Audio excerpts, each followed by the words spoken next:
જીતેન્દ્રભાઈ, એક વાત એ પણ સમજ્યું છે કે નવસારીમાં ભારતીય જનતા પાર્ટીના બે મોટા નામો વચ્ચે આંતરિક ગજગરાની ચર્ચા હતી. શું એની કોઈ અસર દેખાઈ શકે આ પરિણામોમાં ખાસ કરીને?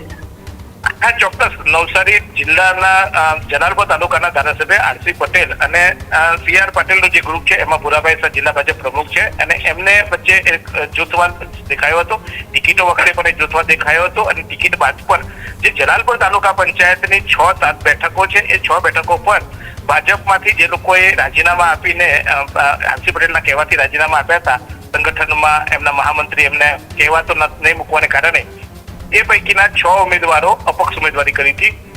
એટલે ભાજપ વર્સિસ ભાજપની ત્યાં લડાઈ હતી. આમ અત્યાર સુધી એક પક્ષીય જ હતું, ત્યાં ભાજપ જ આવતું હતું, પરંતુ આ વખતે ભાજપ વર્ષીય અપક્ષ ઉભા રહ્યા છે અને અપક્ષે આરસી પટેલના જૂથના માણસો બનાવી રહ્યા છે.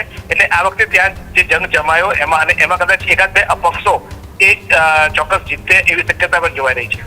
ચૂંટણી પૂર્વે જે નવસારીમાં ભાજપમાં પક્ષપલટો થયો હતો, કેવી અસર તેની દેખાઈ શકે છે? કારણ કે પક્ષપલટો થયો એટલે ઘણા બધા એવા ચહેરાઓ હતા કે જે ભારતીય જનતા પાર્ટીમાં હતા, પરંતુ એન્ડ ટાઈમે જ્યારે ટિકિટ વિતરણ કરવામાં આવી, ટિકિટ ન મળતા પક્ષપલટો કરી નાખ્યો, એનો પણ ક્યાંક ભારતીય જનતા પાર્ટીને ફટકો પડી શકે? નહીં, એ પક્ષપલટો ખાલી 2 ઉમેદવારો પૂરતો રહ્યો હતો. એક પ્રીતિ અમીન છે એમનો અને એક મિરલ પટેલનો, કે જેઓ અત્યાર સુધી છેલ્લી ઘડી સુધી ભાજપમાં કામ કરતા હતા અને એમને પક્ષપલટો કર્યો પણ એ કોંગ્રેસમાં જોડાયા. એટલે કોંગ્રેસનું સંગઠન અહીંયા નબળું છે એટલે એનો બહુ મોટો ફાયદો એમને નહીં મળે.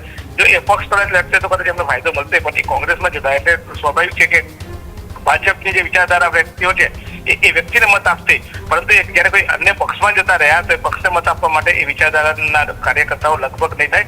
પણ ચોક્કસ એ બંને વ્યક્તિગત, એમાં ખાસ કરીને મિરલ પટેલ જે છે એ નવસારી મહાનગરપાલિકાની એક બેઠક પર ઉભા છે, એ ભાજપના સોશિયલ મીડિયાના ઇન્ચાર્જ હતા અને ભાજપના અનેક મુદ્દાઓ ભોગવી ત્યાં એ વિસ્તારમાં ભાજપનું વર્ચસ્વ જોવામાં એને બહુ મહેનત કરી હતી. એટલે એમને વ્યક્તિગત મતો મિરલ પટેલને મળશે, જ્યારે પ્રીતિ ધર્મે સમીન જે છે એમનું કંઈ બહુ મોટી નોંધનીય લેવામાં આવી નથી આખા પ્રચારમાં.